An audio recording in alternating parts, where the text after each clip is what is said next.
Assalamualaikum warahmatullahi wabarakatuh. Baik, kami akan mempresentasikan tugas dari mata kuliah Teknologi 4.0 yang telah kami pelajari bersama Ibu Dr. Perlian, mulai dari sensor, IRP, sampai artificial intelligence, di mana arahan dari Ibu Dr. Berlian, teknologi 4.0 ini dapat kita terapkan dalam bisnis yang dijalankan oleh masing-masing mahasiswa, di mana dalam hal ini kami sudah membangun sebuah bisnis dengan brand dupro.id di bawah bendera PT Dupro Niaga Investama, di mana ilmu yang sudah kami peroleh ini akan coba kami tuangkan dalam slide berikut ini sebagai bahan untuk kita aplikasikan dalam dunia nyata nantinya.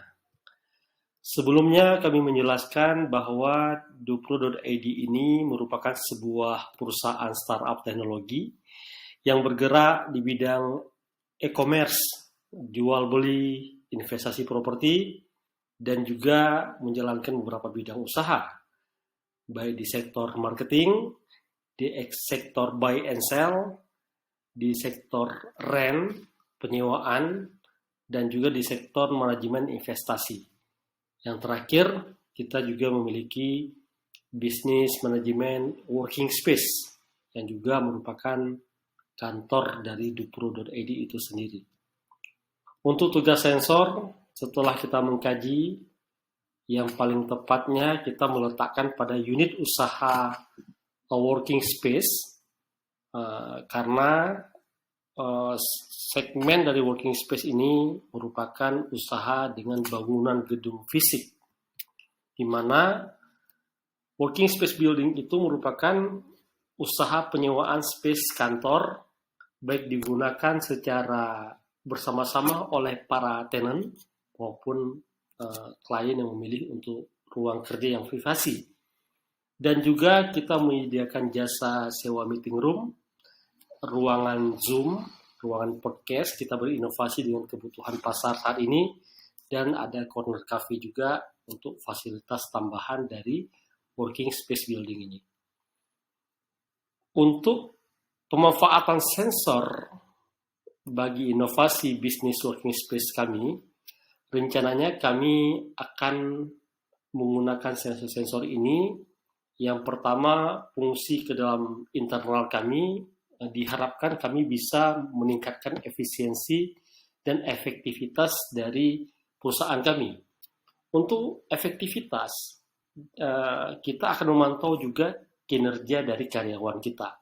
Kita akan memasang sensor di dekat tempat mereka beraktivitas, sehingga kita bisa melihat bagaimana karyawan ini tetap berada pada posisi kerja, dan juga kita juga bisa melihat dan memantau bagaimana pola pengunjung bergerak dalam area working space building, berapa kali dia mengunjungi ruang meeting, berapa kali dia mengunjungi ruang podcast, berapa kali dia mengunjungi ruang Zoom, dan juga di sini kita akan menghitung nanti transaksi yang masuk dengan pola kunjungan.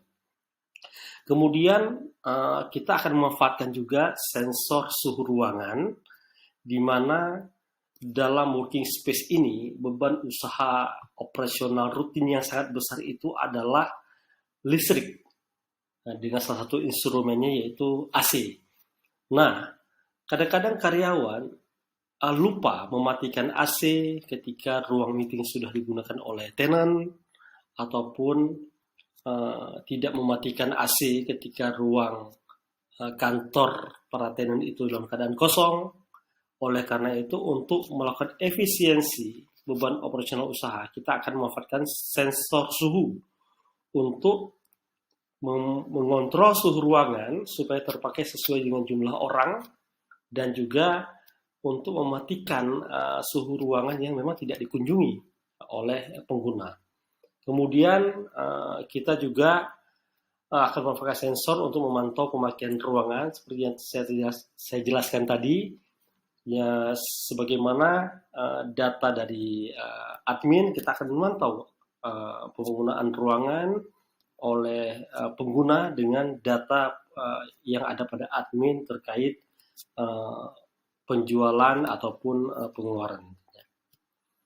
Ada 3 jenis sensor yang kita gunakan. Yang pertama sensor optik, yang kedua sensor gerak, yang ketiga sensor suhu.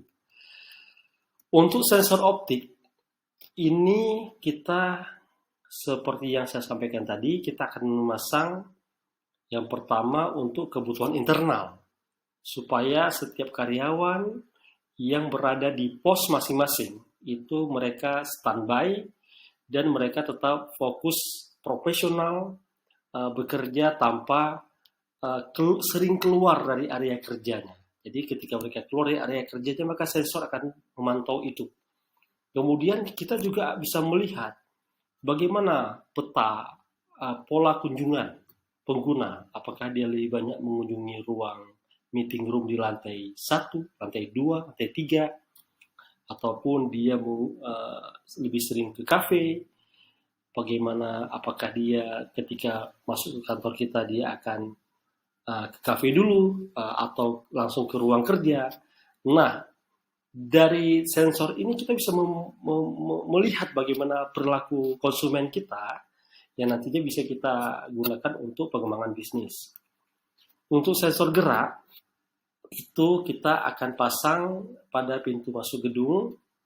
Ini memudahkan kita selaku pemilik usaha untuk menganalisa jumlah kunjungan klien ke working space kita. Yang nantinya data ini kita butuhkan untuk tersesuaikan dengan jumlah pemasukan yang tercatat oleh admin. Kemudian yang terakhir sensor suhu, di mana sebelumnya saya sudah menjelaskan bahwa beban operasional terbesar dari bisnis working space ini adalah listrik, yaitu instrumen AC. Karena gedung kami itu merupakan ruko dua pintu dengan 3 lantai, maka setiap ruangan yang akan dipakai oleh klien itu OB sudah menghidupkan AC-nya supaya ketika mereka datang ruangan sudah dingin. Nah, dalam hal ini ketika ada sensor ini akan lebih efektif penggunaannya. Ketika mereka belum datang, maka AC itu bisa kita kecilkan tensinya ataupun dimatikan.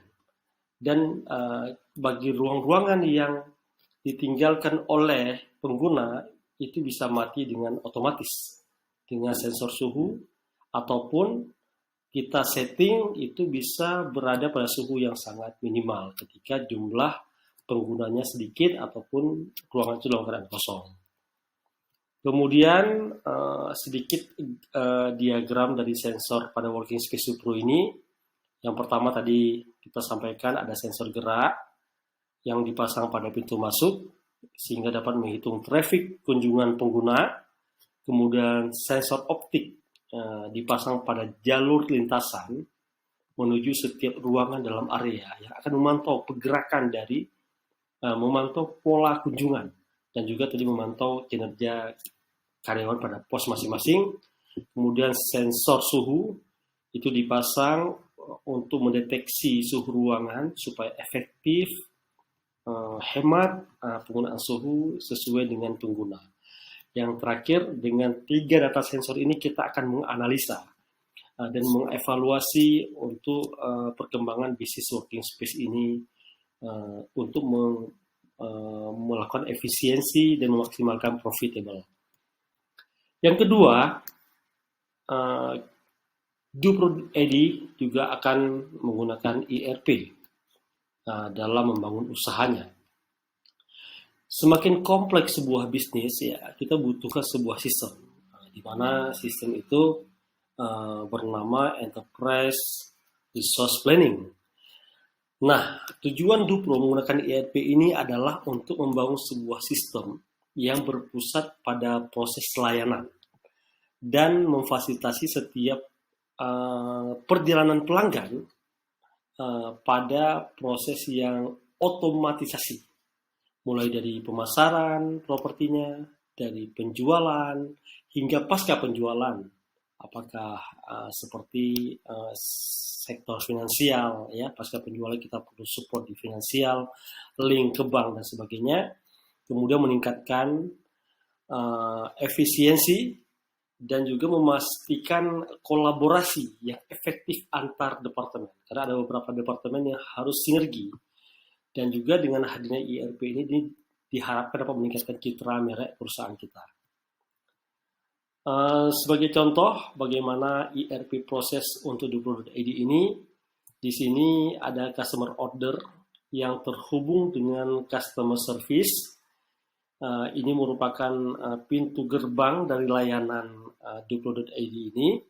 Kemudian customer service, bagaimana kita ketahui dalam proses ERP, dia langsung terhubung dengan database, di mana database ini ada beberapa departemen yang telah berkoordinasi. Yang pertama ada sales department, ada HRD department, ada finance department, ada legal department, di mana mereka saling terhubung. Sales ini dia akan memastikan bagaimana penjualan, marketing, dan juga yang berhubungan dengan kegiatan yang memasukkan income dana. Kemudian ada mitra agen yang dia berfungsi sebagai mitra kita dalam urusan memberikan informasi listing properti yang dijual, properti yang disewakan, ataupun informasi-informasi lainnya. Dia bisa langsung upload ke sistem, dan nanti dia akan terhubung dengan berbagai sales department, baik dalam rangka kontrak kerjasama pemasaran maupun pencairan komisi oleh financial department, dan juga koordinasi dengan legal terhadap data yang dia kirimkan, dan juga dengan HRD untuk merating bagaimana mitra kita ini dalam bekerja sama dengan kita. Ada bintang 1, bintang 2, bintang 3, sampai bintang 5. Kemudian di sini juga ada property owner, di mana mereka itu bisa jadi unsur developer, dari unsur pribadi yang mereka bekerja sama dengan Duplo.id ini untuk kita pasarkan unitnya, untuk kita jualkan properti mereka, yang mana nanti mereka bisa melihat notifikasi ketika ada order masuk dari customer service, maka akan ada notifikasi ke mereka bahwa properti mereka sudah ada beberapa klien yang berminat. Di sini juga kita akan mengamankan dari segi finansial, di mana komisi pemasaran akan dibayarkan oleh property owner kepada financial department, dan juga data property owner ini akan dipasarkan secara legal oleh sales department, sehingga nanti juga property owner ada kontrak kerjasama pemasaran yang akan divalidasi oleh legal department, baik berupa sertifikatnya, izin-izin IMB bagi sebuah bangunan, maupun data legalitas lainnya. Kemudian juga ada building management. Di sini setiap masuk data penyewa working space, maka building management langsung bisa mempersiapkan ruangan, mempersiapkan kebutuhan dari penyewa working space. Dan juga setiap departemen itu memiliki fungsi masing-masing. HRD ini dia akan merekrut terus bagaimana mitra-mitra agen, merekrut departemen-departemen lainnya, memastikan peningkatan karir, pelatihan, pengembangan, dan sebagainya. Dan juga dengan sales departemen, mereka juga akan bermitra dengan perbankan ataupun lembaga keuangan lainnya untuk mendukung dari kebutuhan customer. Dan ada legal department, dalam hal ini mereka akan bermitra dengan seluruh notaris yang ada di setiap kota, di mana setiap customer itu bisa langsung terhubung dengan notaris mana dia akan melakukan proses jual beli legalnya. Itu gambaran dari ERP Kita menyatukan antara seluruh departemen, kemudian dengan mitra, dengan baik properti maupun agent, dan dengan dengan building dari manajemen di sisi lainnya. Nah, untuk ERP vendor, kami telah melakukan survei bahwa dalam hal ini kita memilih menggunakan vendor Microsoft Dynamics 365. Karena kelebihannya, mereka itu memiliki sistem yang terintegrasi antara ERP Cloud dengan CRM, yang mana Dupro ini juga sangat menekankan pada customer relationship management, namun ada kebutuhan terhadap sistem ERP karena banyaknya departemen dan lintas sektoral baik dengan owner, mitra yang harus kita komunikasikan. Nah, keuntungan menggunakan Microsoft Dynamics 365 ini ternyata banyak. Ini kami hanya merangkumkan beberapa buah saja, yaitu yang pertama dia terintegrasi dengan banyak aplikasi Microsoft, di mana kita sudah akrab dengan Microsoft PowerPoint, Excel, Word, jadi ini mudah. Yang kedua, dia juga memiliki solusi yang spesifik bagi industri kita, bagi industri real estate ini. Yang ketiga, harganya yang lumayan terjangkau. Kami ngecek itu untuk sebuah sistem yang seperti kita inginkan tadi itu kurang lebih tidak sampai 20 juta. Kemudian kelebihan lainnya solusinya berbasis cloud dan juga punya kontrol keamanan dan akses yang kuat untuk aplikasi data yang dibangun dengan layanan cloud tadi. Kemudian untuk artificial intelligence, kami sudah meneliti ada beberapa AI yang bisa kita terapkan pada bisnis Dupro ini. Yang pertama adalah algoritma search engine dan recommendation-nya. Yang kedua chatbot, yang ketiga intelligent call routing, yang keempat map navigation, yang kelima augmented reality, yang keenam virtual reality, yang ketujuh image recognition, yang keenam machine learning, dan yang terakhir property financial analysis. Kami menggambarkan kurang lebih bagaimana pengalaman pelanggan ketika dia masuk ke dalam sistem e-commerce di produk ID ini yang telah memiliki AI.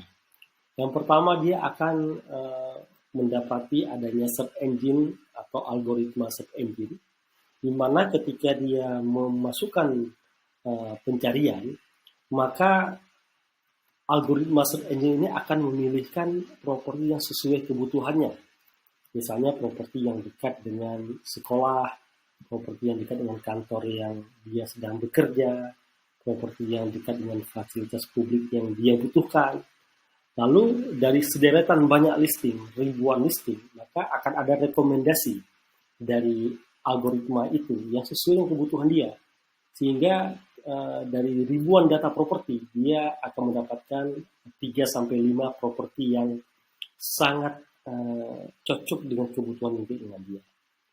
Kemudian ketika dia sudah mendapati beberapa properti, maka dia bisa melakukan chat dengan sistem property bot, yang mana ketika dia klik properti A, maka akan ada jawaban, ada penjelasan detail tentang properti-properti tersebut dengan bantuan chatbot, dan ini kita bisa menjadikan mereka sebagai AI agent ya dalam chatbot itu. Kemudian bagi pengguna yang tidak terbiasa dengan chat, dia bisa juga memanfaatkan fitur intelligent call routing. Dia bisa menelepon dengan sistem yang sudah kita bangun, maka admin AI intelligent call routing ini akan menjelaskan sesuai dengan sistemnya. Kemudian ada juga map navigation, sehingga dia bisa langsung melihat letak properti, letak dari fasilitas, dari tempat bekerja, jaraknya, efektivitasnya, dan ini membuat dia mudah mengambil keputusan. Dan kita juga melengkapkan dengan augmented reality dan virtual reality. Di sini bagi pengguna yang sedang tidak berada di dekat lokasi atau berada di luar kota, dia bisa melihat visualisasi tampak bagaimana secara virtual dari propertinya. Kemudian di sini juga kita ada image recognition. Di sini karena data dari foto-foto atau gambar-gambar properti itu masuk dari berbagai sektor, ada dari tim sales, ada dari mitra agen, dari property owner. Jadi supaya tidak beradu foto-fotonya, maka image recognition ini akan memilah bahwa foto ini sudah ada dimasukkan oleh tim sales pada waktu tertentu, atau sudah dimasukkan oleh agent ini, atau sudah langsung dimasukkan oleh owner. Nah, ini nanti akan membantu merekognisi gambar-gambar yang masuk ke dalam sistem. Kemudian machine learning, di sini kita mengetahui bahwa machine learning ini sangat dibutuhkan oleh e-commerce, di mana setiap pengguna itu akan dipelajari pola pencarian, pola pembayaran, pola pengambilan keputusan, sehingga jikalau terjadi repeat order, maka machine learning ini sudah membaca bagaimana karakter dari pembeli itu. Yang terakhir, kita akan menggunakan AI untuk property financial analysis. Kita mengetahui untuk transaksi properti bisa dilakukan secara cash, ataupun kredit, ataupun dalam bentuk negosiasi lainnya seperti cash bertahap, ataupun barter tanah dan lain sebagainya. Dalam hal ini, maka akan ada analisa finansial yang akan dibantu oleh sistem, sehingga dia tinggal memasukkan data-data gaji, data penghasilan, data usaha, sehingga akan keluar report analisisnya untuk finansial dia. Apakah cocok membeli tanah yang luas, apakah cocok membeli rumah yang besar, apakah dia juga bisa cocok untuk berinvestasi properti, dan sebagainya. Jadi kita akan melakukan analisa dari finansial properti itu sendiri dan finansial dari klien. Itu yang kita harapkan, sebuah pengalaman pelanggan, ya, customer experience dari AI yang rencananya nanti akan kita terapkan pada Duplo ID ini. Baik, demikianlah tugas dari mata kuliah teknologi industri 4.0, di mana sebagaimana penjelasan dari Ibu Dr. Berlian Alfindi bahwa teknologi 4.0 ini bisa diaplikasikan pada bisnis kita, di mana bisnis Duplo ID ini sudah saya jalankan, dan dengan informasi mata kuliah 4.0 ini besar harapan saya untuk bisa mengaplikasikannya pada bisnis Duplo ID ini di kedepannya. Demikianlah tugas yang bisa kami sampaikan. Kami mohon terus bimbingan dari Ibu Dr. Berlian Alfindi supaya startup kami ini bisa diaplikasikan dalam dunia nyata nantinya. Demikian, lebih dan kurang, mohon maaf. Assalamualaikum warahmatullahi wabarakatuh.